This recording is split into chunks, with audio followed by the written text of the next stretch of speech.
नमस्कार दोस्तों, स्वागत है हमारे चैनल पर। दोस्तों, सर्वप्रथम आप सभी को नववर्ष की हार्दिक शुभकामनाएं।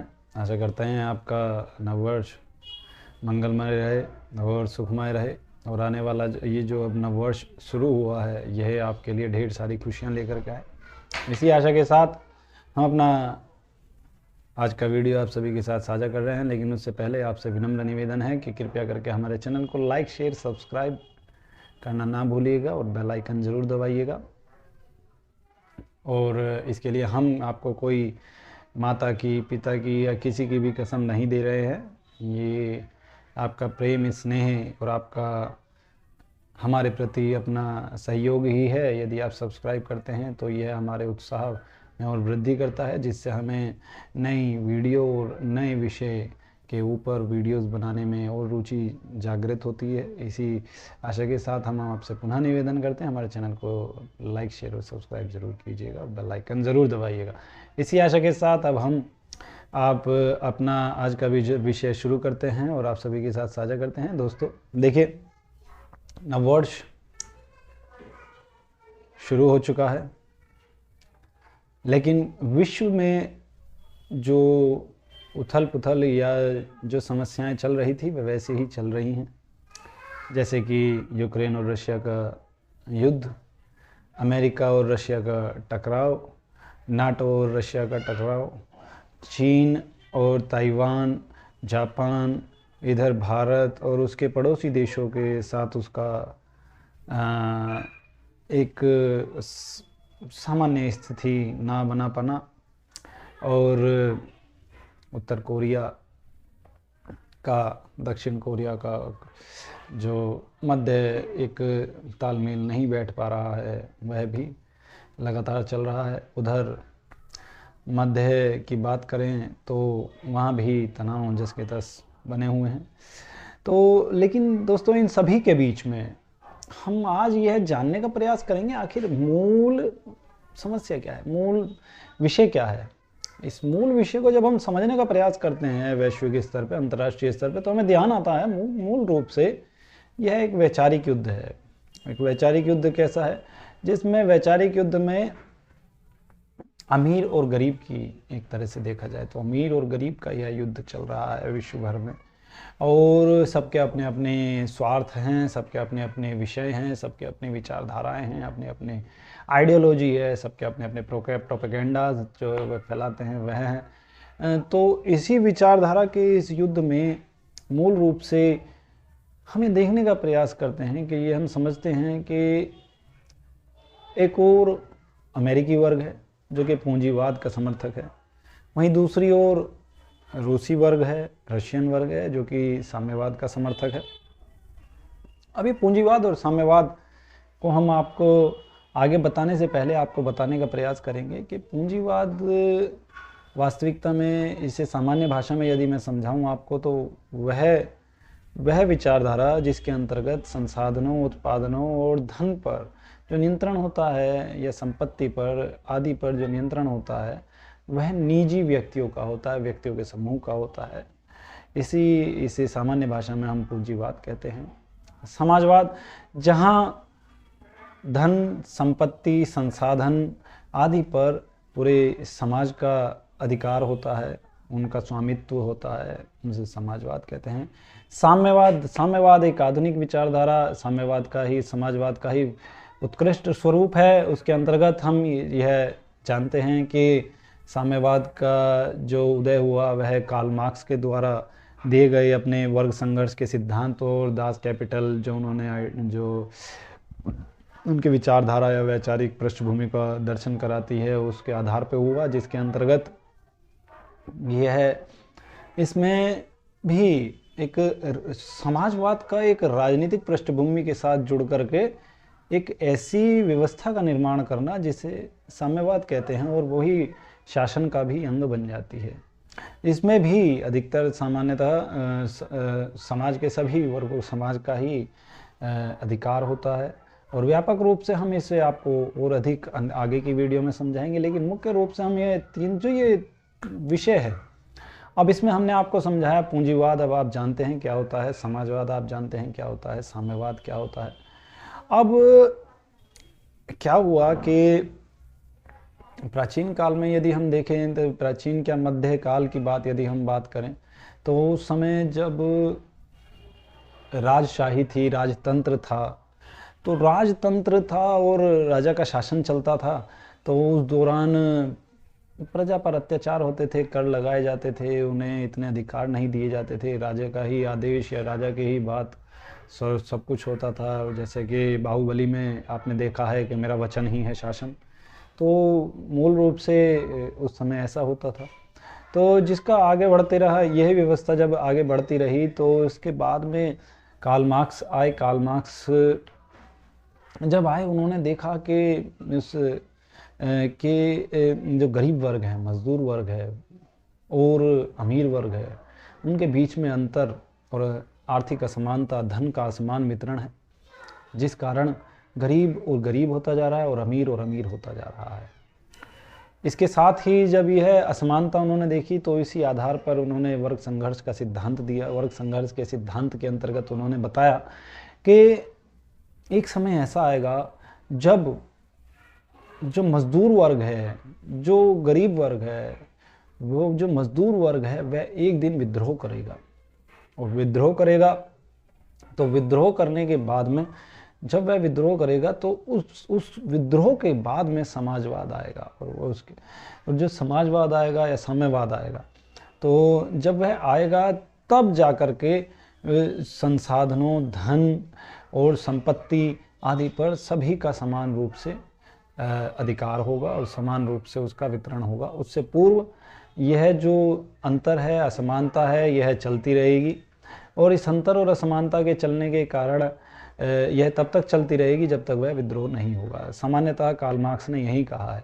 और अब ये देखिए कितने वर्षों पुरानी बात है, और अब आप देखेंगे तो अभी तक वर्तमान समय में सन 2023 लग चुका है, अभी भी यह दो विचारधाराओं का युद्ध चल रहा है, अमीर और गरीब का, जिसके अंतर्गत एक तरफ रशियन विचारधारा है जो कि साम्यवाद का समर्थन करती है, एक तरफ पूंजीवादी विचारधारा है जिसमें नाटो और अमेरिका है, जहां अमीरी जो हम कह सकते हैं निजी स्वामित्व का जो व्यवस्था है उसकी समर्थन करती है। अब रशियन ग्रुप में अगर जो हम देखें तो चीन में साम्यवाद है, और साम्यवाद होने के नाते वहाँ पर साम्यवादियों की सरकार है। लेकिन हमने ये देखा है कि अभी तक भी ऐसा कोई विद्रोह लेनिन के बाद या माओ के बाद हमें नहीं देखने को मिला है जिसमें कि एक ऐसा विद्रोह हो जो कि समाजवाद की स्थापना कर दें, जहां पूंजीवादियों को अपदस्थ करके और मजदूर वर्ग विद्रोह करके और उसके अंतर्गत अपने जो समाजवादी व्यवस्था है या मजदूर वर्गों की जो व्यवस्था है वह स्थापित करें। लेकिन हाँ, ऐसी व्यवस्था देखने को मिलती ज़रूर है। सर्वप्रथम यह विचारधारा जो कि कार्ल मार्क्स की थी, उस विचारधारा के आधार पर यूएसएसआर का गठन हुआ, जो कि रशिया का सर्वप्रथम कार्ल मार्क्स की विचारधारा को ज़मीन पर जो लागू किया वह रशियंस ने किया था। उसमें लेनिन ने बहुत बड़ा योगदान दिया, और उसके बाद में माओ भी अपनी आइडियोलॉजी लेकिन सेम विचारधारा को फॉलो करते हुए उन्होंने भी अपने देश में यही व्यवस्था की। बल्कि तो विश्व भर में मुख्य रूप से पूंजीवादी और साम्यवादी विचारधारा या समाजवादी विचारधारा का टकराव हो रहा है, और यह जो टकराव है यह अमीर और गरीब के समस्या का समाधान ही खोजने का प्रयास किया जा रहा है। अब इसमें सभी व्यवस्था के कुछ निजी स्वार्थ भी हैं, सभी व्यवस्था के कुछ निजी स्वार्थ हैं, लेकिन विश्व भर में कुछ ऐसे भी देश हैं जो इन विचारधाराओं, इन मूल बातों या उन मूल विषयों से बहुत दूर हैं।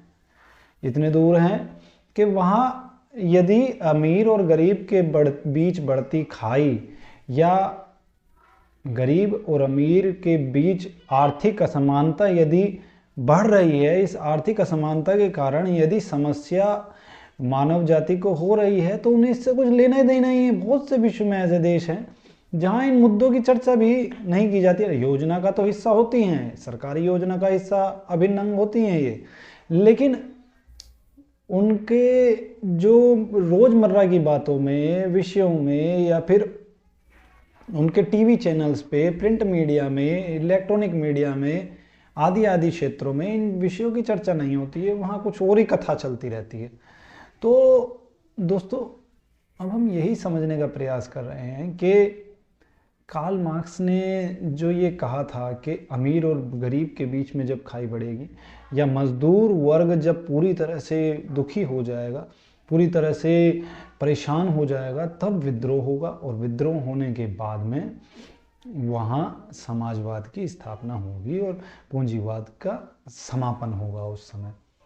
अच्छा, शुरुआत में यह विचारधारा, साम्यवाद की स्थापना होगी, सॉरी, तो शुरुआत में यह विचारधारा जो एक कपोकाल्पनिक कथा ही लगती थी सबको, लेकिन इस कपोकाल्पनिक कथा को लेनिन जैसे नेताओं ने साकार करके दिखाया।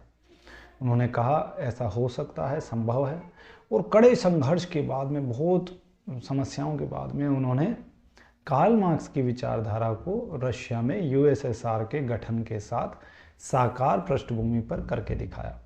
इसके बाद में चीन में माओ ठीक उसी विचारधारा को लेके चल रहे थे, लेकिन वो अपने अलग अलग, मूल इन दोनों की विचारधाराओं का कार्ल मार्क्स की विचारधारा ही थी, लेकिन इन्होंने उस विचारधारा को अपने ढंग से थोड़ा सा परिभाषित करने का भी प्रयास किया था। मूल रूप से अपने विचार इन्होंने उस विचारधारा के साथ जोड़े थे।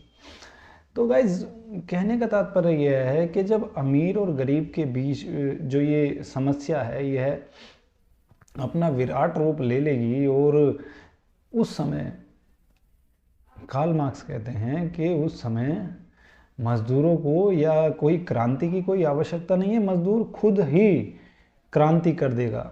बहुत सी विचारधारा, जैसे कि अन्य विचारधाराओं की बातें भी इस विचारधारा में भी यह कहा गया है, ना ही तो वह इस विचारधारा को किसी को बताने की आवश्यकता है, ना ही किसी को समझाने की आवश्यकता है। जब मजदूर वर्ग इतना दुखी हो जाएगा, इतना परेशान हो जाएगा कि उसे अपनी समस्याओं का अंत होते नहीं दिखेगा, उसकी पीढ़ी दर पीढ़ी गुलामों की भांति पैदा होगी और मरेगी, पैदा होगी और मरेगी, एक पीढ़ी के बाद दूसरी पीढ़ी, दूसरी पीढ़ी के बाद तीसरी पीढ़ी, तो एक समय ऐसा जरूर आएगा जब वह मजदूर वर्ग स्वतः ही विद्रोह कर उठेगा और उस समय पूंजीवाद का अंत होगा, ऐसा बताया जाता। लेकिन बात ऐसी है कुछ कि हर विचारधारा के कुछ अपने गुण और दोष होते हैं, जैसा कि पूंजीवाद के भी कुछ अपने गुण और दोष हैं, ऐसे ही समाजवाद के भी कुछ अपने गुण दोष हैं, साम्यवाद के भी कुछ अपने गुण दोष हैं। यह मेरी दृष्टि में यदि आप पूछेंगे तो मेरा तो मानना यही है कि वास्तविकता में ऐसी विचारधारा श्रेष्ठ है जो कि मानव को मानवता का पाठ पढ़ाए और साथ ही साथ ऐसी व्यवस्था का निर्माण करे जहां आप अन्याय, शोषण और अत्याचार आदि, भय, ये आदि जो विभिन्न प्रकार हैं, गरीबी वगैरह जो भी समस्याएं हैं, उनको दूर करके एक श्रेष्ठ व्यवस्था का निर्माण हो। मूल रूप से साम्यवादी तो मानवतावादी बातों को ही करते हैं, और लेकिन पूंजीवाद में कभी कभी मानवतावादी विषयों का अभाव देखने को मिलता है। लेकिन साथ ही साथ हमें यह समझने का प्रयास करना होगा कि यह जो वैचारिक युद्ध विश्व भर में चलता हुआ आ रहा है और पिछले लगभग कई सदियों से चलता हुआ आ रहा है, इस विचारधारा में भारत कहाँ है? इस वैचारिक युद्ध में भारत कहाँ है? भारत में तो अलग ही कथा चलती है। यहाँ जाति, धर्म, भाषा, रंग, रूप आदि के आधार पर समस्याओं का निर्माण होता है ताकि मूल विषयों से व्यक्ति को भटकाया जा सके। और जब मूल विषयों से व्यक्ति भटक जाता है, आप यहाँ पे मूल मुद्दों पर टीवी चैनल्स पर आदि पर चर्चाएं करते हुए नहीं देखेंगे लोगों को। यहाँ ना ही तो मेरी गरीबी की चर्चा होती है कि देश में क्या स्तर है, कि क्या आर्थिक समानता का स्थापना कर पाए हैं, या जो समस्याएं हैं मूल शिक्षा, स्वास्थ्य, रोटी कपड़ा और मकान, या गरीबी की समस्या जो चल रही है, या अन्य जो समस्याएं चल रही हैं, या विभिन्न प्रकार की जो समस्याएं, उन विषयों की तो चर्चा बहुत ये मान के चलिए कि 10 से 15% ही आप देखने को मिलेंगे। देख पाएंगे। अन्यथा जो है इन मूल विषयों से हटकर एक नई कथा यहाँ चलती रहती है। तो भारत तो इस युद्ध में बहुत पीछे है अभी। हमें लगता है कि इस युद्ध में शामिल ही नहीं हुआ है अभी। और लेकिन जो वैश्विक स्तर पर देखा जाए तो अमेरिका और रशिया का यह तनाव और जो यह युद्ध है वह चलता हुआ आ रहा है, जिसमें पूरा विश्व ही दो धड़ों में बंटता हुआ दिखाई दे रहा है। और उसका आधार केवल वैचारिक या विचारधारा ही है, अमीर और गरीब, सिंपल सी बात है। जहाँ एक और रशिया जो है गरीबों मजदूरों का समर्थक देश स्वयं को बताता है, और वो है भी, और साथ ही साथ दूसरी ओर अमेरिका पूंजीवादियों का समर्थक देश बता रहा है, जो कि वो है भी। तो इन वैचारिक युद्धों का स्वरूप बढ़ता जा रहा है। आप देख पा रहे हैं कि यूक्रेन जो है नाटो में शामिल होना चाहता था। क्योंकि आखिर क्यों होना चाहता था नाटो में शामिल? क्योंकि वह उस विचारधारा को छोड़ना चाहता था जो कि रशियन विचारधारा है, या कि साम्यवादी विचारधारा है, और एक नई विचारधारा पूंजीवादी विचारधारा को अपना करके नाटो देशों में शामिल होना चाहता था। ये बात रशिया को बुरी लगी और इसलिए उसने उस पर हमला कर दिया। उसने कहा कि यदि आप स्वतंत्र रहना चाहते हैं, स्वतंत्र रहिए, आप हम में ना ही तो मिलना चाहते हैं ना मिलिए, लेकिन आप नाटो में मत जाइए। यदि आप नाटो में जाएंगे तो आप पर हम हमला कर देंगे। और वह रशिया ने किया, क्योंकि ये वैचारिक युद्ध जो चल रहा है ये बहुत बड़े पैमाने पे चल रहा है। रशिया, चीन में भी साम्यवाद है, रशिया में भी साम्यवाद है, और साथ ही साथ विश्व का पूरा विश्व ही दो धड़ों में जो बंटता हुआ दिखाई दे रहा है। इसमें जो ये नए समीकरण बनते जा रहे हैं, इन समीकरणों में वो देश तो इसकी कहीं से कहीं तक गिनती में नहीं है जिनमें इस विचारधारा या इन मूल विषयों पर चर्चा नहीं होती है। उनकी गिनती नहीं कर सकते आप इस युद्ध में, क्योंकि वह तो केवल उनकी अलग ही कथा चल रही है, उनका जो है अलग ही कथा चलती रहेगी। और जो वहाँ सबसे बड़ा नुकसान जो होगा इस चीज़ का, जिन देशों में अलग कथा चल रही है वहाँ सबसे बड़ा नुकसान आम नागरिक, गरीब लोगों का और दबे कुचले लोगों का ही होगा। सबसे बड़ा हानि या नुकसान उन्हीं लोगों का होगा, क्योंकि उनको जो निम्न वर्ग है उसे मूल विषयों से वास्ता है, उनका मतलब है उनका। लेकिन जो उच्च वर्ग है उन्हें मूल विषयों से, मूल मुद्दों से नहीं है, उनकी अलग कथा है।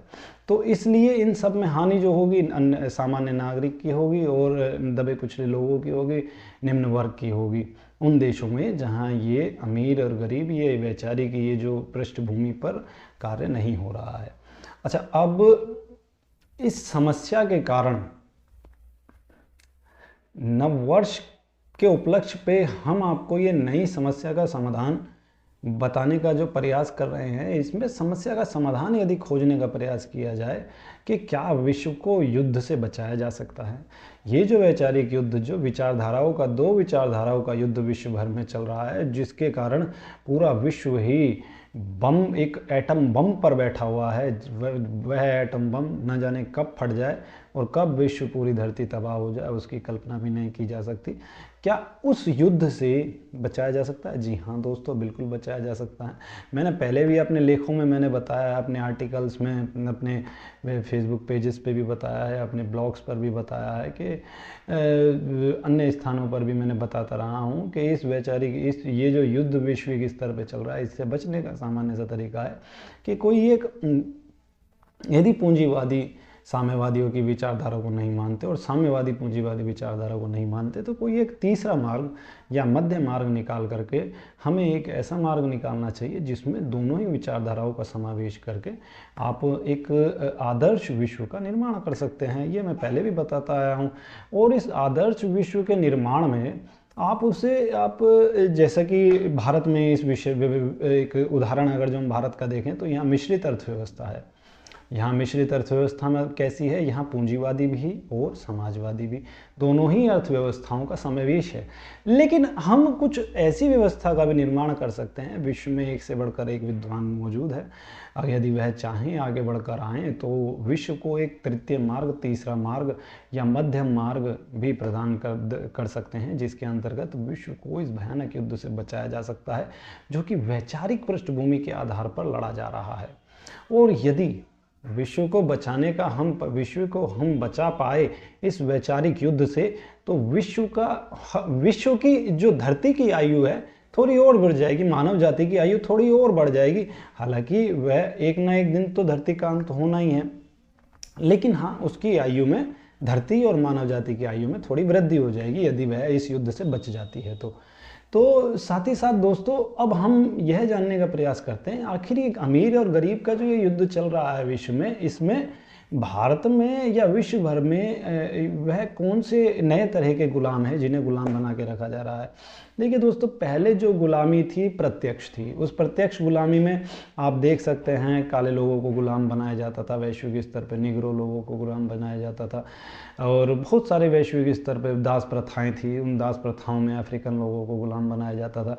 भारत और अफगान, ये जो पूरे विश्व में ही हमें देखने को मिलता है, वहाँ प्रत्यक्ष रूप से गुलाम बनाया जाता था। लेकिन समय बड़ा आगे तो ये गुलामी दास प्रथा का अंत हुआ। दास प्रथा के अंत होने के बाद में अब गुलामी के नए नए स्वरूप आ रहे हैं। अब उस गुलामी के नए नए स्वरूप आ रहे हैं, उनका सबका मूल धन ही है, आर्थिक या गरीबी ही है, पैसा ही है। ये जो धन है यही गुलामी का मूल आधार है। इस गुलामी में आप देख सकते हैं राजनीतिक गुलामी। मैंने कई बार पहले भी बताया आपको, गुलामी कई प्रकार की है। यदि मेरी दृष्टि से आप समझना चाहें तो राजनीतिक गुलामी, आर्थिक गुलामी, सामाजिक गुलामी, जातिगत गुलामी, धार्मिक गुलामी, क्षेत्रीय गुलामी, भाषाई गुलामी, राष्ट्रीय गुलामी, अंतर्राष्ट्रीय गुलामी आदि आदि गुलामी के स्वरूप हैं। यदि आप इसे व्यापक रूप से समझना चाहेंगे कि इस विषय पर भी आप हमें थोड़ा बताइए, तो मैं इस पर भी एक नई वीडियो आप सभी के साथ साझा करूंगा। तो इन सभी गुलामी का जब मूल देखा जाता है तो मूल रूप से ये जो अप्रत्यक्ष गुलामी है, अब प्रत्यक्ष गुलामी नहीं है। प्रत्यक्ष गुलामी कौन सी होती है? जिससे आप सामान्य आंखों से देख सकते हैं। वहाँ प्रत्यक्ष रूप से आप गुलाम बनाते हैं एक व्यक्ति को, जो कि प्राचीन काल में दास प्रथा के रूप में थी। लेकिन अब अप्रत्यक्ष गुलामी है, ये आपको दिखाई नहीं देगी, लेकिन वास्तविकता में गुलामी है। और इस गुलामी के स्वरूप को यदि आप समझना चाहते हैं तो इसका मूल है धन, गरीबी। जहाँ पैसे का अभाव होगा, जहाँ धन का अभाव होगा, वहाँ यह गुलामी सक्रिय रूप से होती है। वहाँ व्यक्ति चाह कर भी, चाहे या ना चाहे, वह ऐसे कार्य करने पर भी मजबूर हो जाता है जो कि उसे पसंद नहीं होते हैं। केवल किसके लिए? ताकि उसकी जो धन संबंधी समस्या है वह दूर हो जाए। और यदि आप यह समझते हैं कि यह जो गरीबी है, यह जो धन का अभाव है, यह जो आर्थिक असमानता है, ये जो धन की असमानता विश्व भर में या किसी देश में या विदेश में देखने को मिलती है, यदि आप यह सोचें कि ये कहीं किसी दैवीय कारण से हो रही है, ये किसी भगवान की वजह से, ईश्वर की वजह से, जो भी आप उसे मानते हैं उसकी वजह से हो रही है, तो मैं आपको ये बता देना चाहता हूँ, यह पूर्णतः गलत है। नेल्सन मंडेला जी की बात यदि हम माने तो उनके अनुसार गरीबी मानव निर्मित होती है। गरीबी मानव निर्मित होती है और इसका अंत किया जा सकता है। यदि मानव जाति चाहे तो गरीबी का अंत किया जा सकता है, नई नई व्यवस्थाओं का निर्माण करके, जैसे कि और अब ये जो समस्या चल रही है, यही नई आधुनिक गुलामियों का मूल है। और जो देश इस विषय को समझ रहा है वह फ्रंट पे आकर युद्ध लड़ रहा है, और जिस देश में इस विषय के बारे में जानकारी भी नहीं है, आम जनता को कोई मतलब नहीं है, साहब हमें क्या करना, हमें तो रोटी कपड़ा और चाहिए और मकान चाहिए, और क्या हो रहा है देश दुनिया में हमें कोई मतलब नहीं है। जिनके जहाँ ये लोग मौजूद हैं वहाँ समस्या जस की तस बनी रहेगी। अब जिन देशों में लोग जागरूक हैं, समझदार हैं, और जागरूक होने के नाते वह अपने वास्तविक कार्यों और वास्तविक बातों से समझते हैं उन वास्तविक बातों को, तो वहाँ इन विषयों पर चर्चाएं हो रही हैं और वहाँ ही युद्ध हो रहा है, वहीं ही समस्या हो रही है। वरना तो जब बिल्ली आए आप कबूतर की तरह आंख बंद करके बैठ जाइए, लेकिन बिल्ली आपकी आंख बंद करने से आपको छोड़ेगा तो है नहीं, फिर भी वह आपको खाएगी। यह उन देशों का हाल है जहाँ अमीरी गरीबी पर कोई चर्चाएं नहीं होती हैं। अब ये जो अमीरी गरीबी का अनुपात है, जब हम व्यापक रूप से समझते हैं इसे, तो इसे समझने में हमें ध्यान आता है कि विश्व का 1.5 से 2% समुदाय विश्व की 95 से 96% संसाधन संपदा पर काबिज करके बैठा है। सब वस्तुओं पर, धन पर, संपत्ति पर, संसाधन पर, आदि पर। अब ये जो ये उसके अधीन है और पूरा उस 2 से 2.5% मान लीजिए, 1.5-2%, 2.5% मान लीजिए, और बाकी जो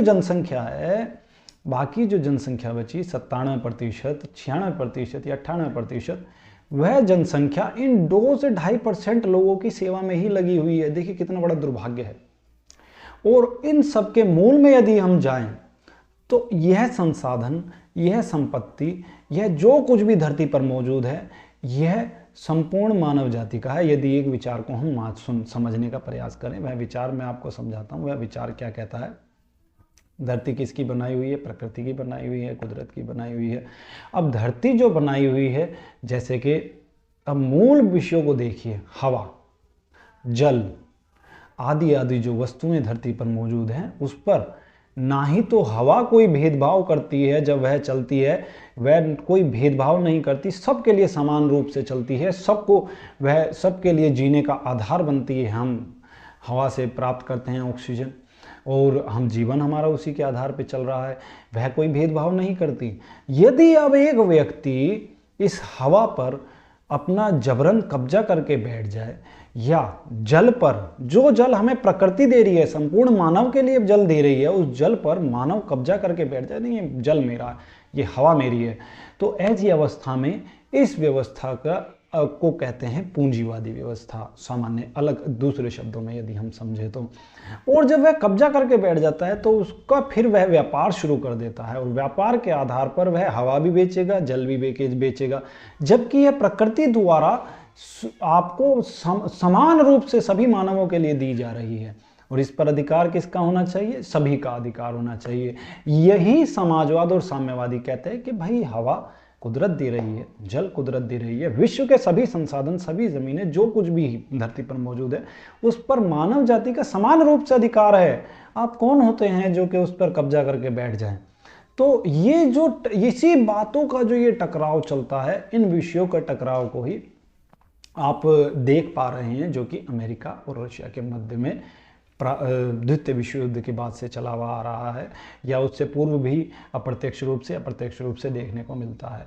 तो ये जो समस्या है, इस समस्या को यदि आप अब एक अन्य पहलू से समझें, तो इस समस्या को जब हम अन्य पहलू से समझते हैं, दूसरे दृष्टिकोण से समझते हैं, तो इसमें हम प्राकृतिक वस्तुओं को हटा करके जब धन को रखते हैं, तो धन में हमें ध्यान आता है कि जिन देशों में, जिन राज्यों में आर्थिक असमानता है, गरीबी अधिक है, हमें, और कुछ लोग बहुत अमीर हैं और बहुत बड़ा तबका गरीब है, वहाँ समस्या बहुत भयंकर है, विकट है। लोग बाग यूं ही पैदा होते हैं और यूं ही मर जाते हैं।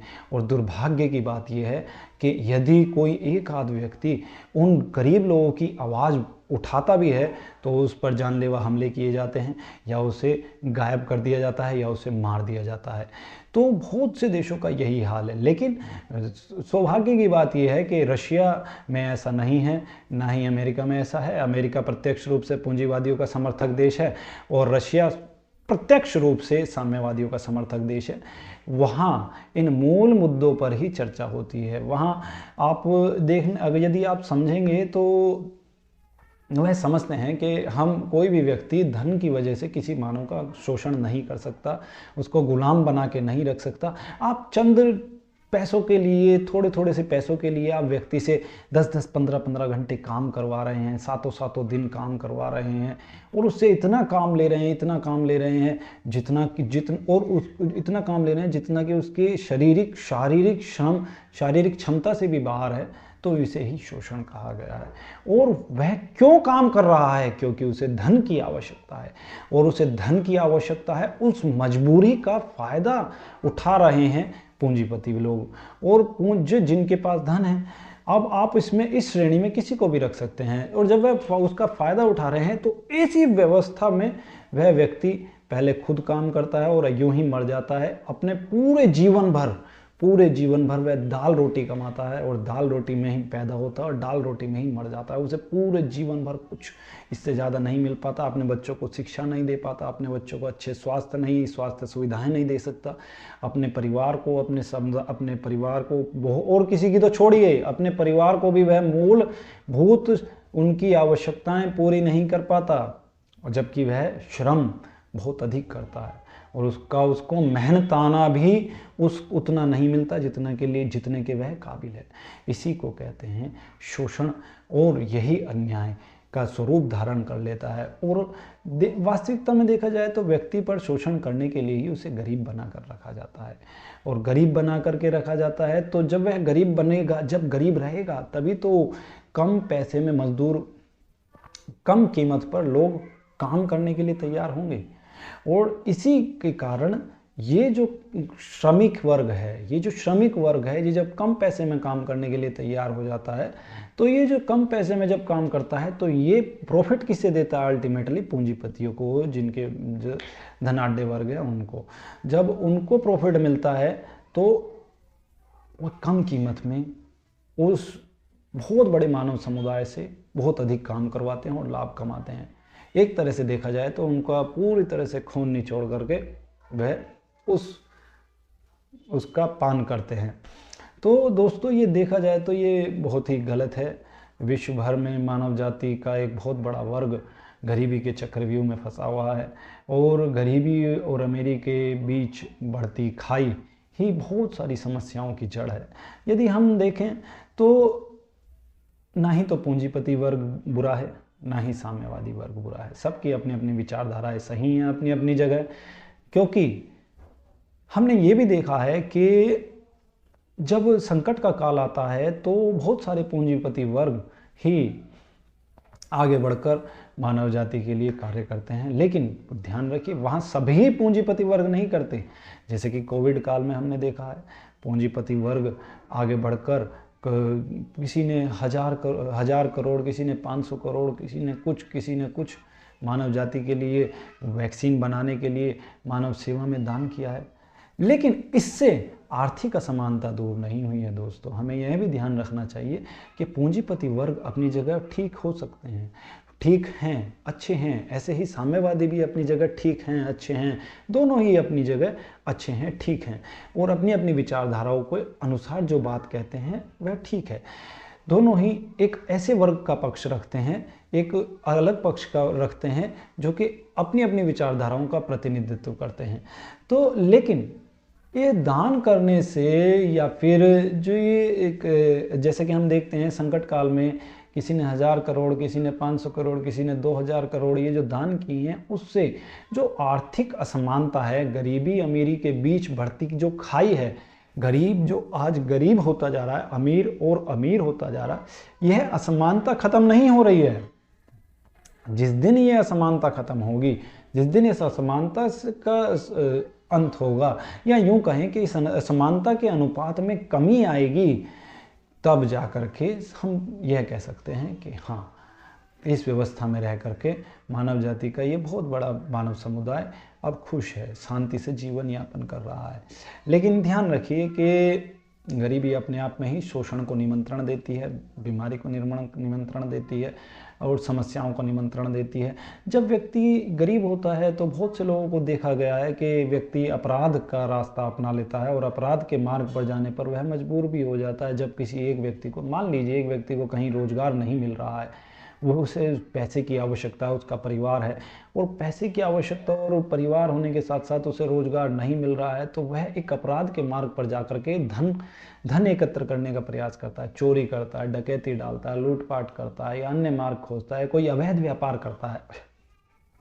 अब उस व्यक्ति को इतनी समझ नहीं है कि यह गलत रास्ता है, क्योंकि उसे सिर्फ एक चीज़ दिखाई दे रही है कि मेरा परिवार भूखा है, मेरे परिवार को ये आवश्यकता है, मेरे परिवार को आवश्यकता है। अब ऐसे व्यक्ति अपराधी की राह पर निकल जाते हैं। इन सब का मूल देखा जाए तो समस्या क्या है? गरीबी। अब कुछ लोग ऐसे होते हैं जो कि भाई गरीबी में जीते रहते हैं, गलत मार्ग नहीं चुनते, दाल रोटी में ही जीवन यापन करते हैं। बहुत सारी समस्या का जब हम देखते हैं मूल, तो उसका मूल गरीबी ही होता है। और इस गरीबी को दूर करने के उपाय में बहुत सारे लोग लगे रहते हैं। और अब दूसरे उदाहरण से समझने का प्रयास करें तो दोस्तों बात बड़ी कटु सी कड़वी लग सकती है कि गरीबी में जब गरीबी और अमीर के बीच असमानता बढ़ती है तो सबसे ज़्यादा शोषण महिलाओं का होता है। महिलाओं का कैसे होता है दोस्तों, हम सभी जानते हैं कि एक महिला जिसके परिवार में काम करने वाले लोग नहीं होते हैं, पुरुष नहीं होता है या काम करने वाले जनसंख्या नहीं होते हैं, और जब वह महिला बाहर काम करने के लिए जाती है तो कभी कभी अधिकतर देखा जाता है कि उस महिला को ऐसे मार्ग पर धकेलने का जबरन प्रयास किया जाता है। जबरन नहीं कहेंगे, जबरन ना भी किया जाए तो उसे ऐसे मार्ग पर ले जाया जाता है जिस पर वह गलत तरीके से धन कमाने का मार्ग चुन लेती है। तो इसमें देखा जाए तो ये बहुत बड़े स्तर पर महिलाओं का शोषण होता है इसमें। इसी प्रकार जब बहुत सारे ऐसे उदाहरण मौजूद हैं जहां गरीबी ने परिवार उजाड़ दिए, धन के अभाव में बहुत सारी समस्या हो गई, किसी के पिता बिछड़ गए, किसी के परिवार में बेटा बिछड़ गया, किसी के परिवार में कोई और बिछड़ गया, कोई अपराध की राह पर निकल गया, किसी ने गलत राह पर निकल करके धन कमाना शुरू कर दिया। तो इसलिए अपने यह जो गरीबी है, इस गरीबी के मूल रूप से इस पर चर्चाएं होनी चाहिए और इस पर विषय पर देश ही नहीं दुनिया में चर्चाएं होनी चाहिए, बातें होनी चाहिए कि अमीर और गरीब का जो ये विषय है, इस विषय को आखिर कैसे दूर किया जाए। इसमें इन दोनों के बीच में जो बढ़ती खाई है, जो निरंतर बढ़ती जा रही है, उसको कैसे पाटा जाए, उसको कैसे, इस समस्या का कैसे समाधान किया जाए। और इस विषय पे रशिया तो सोच रहा है, अमेरिका भी अपने अनुसार, अपने विचारधारा के अनुसार सोच रहा है, लेकिन क्या भारत या अन्य देश जहां ये विषय चल ही नहीं रहे हैं, वहां तो एक अलग ही कथा चल रही है, क्या वह देश भी इस मार्ग पर या इस राह पर आएंगे जहां उन देशों में भी इस विषय से संबंधित बातें शुरू होनी बातें करनी लोग बाग शुरू करेंगे। दोस्तों तो मूल रूप से यहाँ बातें धर्म की, जाति की या रंग की या रूप की या भाषा की या अन्य किसी की नहीं हो रही है। यहाँ बातें मूल रूप से गरीब और अमीर के बीच बढ़ती खाई और उस बढ़ती खाई के कारण पनप रही समस्याएं और उस समस्याओं के कारण देश और दुनिया में होते युद्ध और जो वैचारिक युद्ध कहेंगे, उन विचारधाराओं के युद्ध के कारण जो समस्याएं बढ़ती जा रही हैं, उनके उनका समाधान या उनके परिणामों के बाद जो समस्या उत्पन्न होगी या जो लाभ, जो परिणाम स्वरूप जो हमें फल प्राप्त होगा, उन पर चर्चा हो रही है। तो आशा करता हूँ आपको यह जो आज वीडियो हमने डाली है उसको वह आपको अच्छी लगी होगी। और दोस्तों अभी तक हमने यह जानने का प्रयास किया कि पूंजीवाद क्या होता है, साम्यवाद क्या होता है, समाजवाद क्या होता है, और इसी आशा के साथ हम अब ये उम्मीद करते हैं देश और दुनिया में अब इन मूल मुद्दों पर भी चर्चाएं होंगी और इन समस्याओं का समाधान खोजने का प्रयास किया जाएगा। इसी आशा के साथ मैं शक्ति कुमार पुनः आपसे इजाज़त लेता हूं। धन्यवाद। हमारे चैनल को लाइक, शेयर और सब्सक्राइब करना ना भूलिएगा दोस्तों, और थैंक यू वेरी मच। मैं पुनः आपको नववर्ष की हार्दिक शुभकामनाएं देता हूँ। धन्यवाद।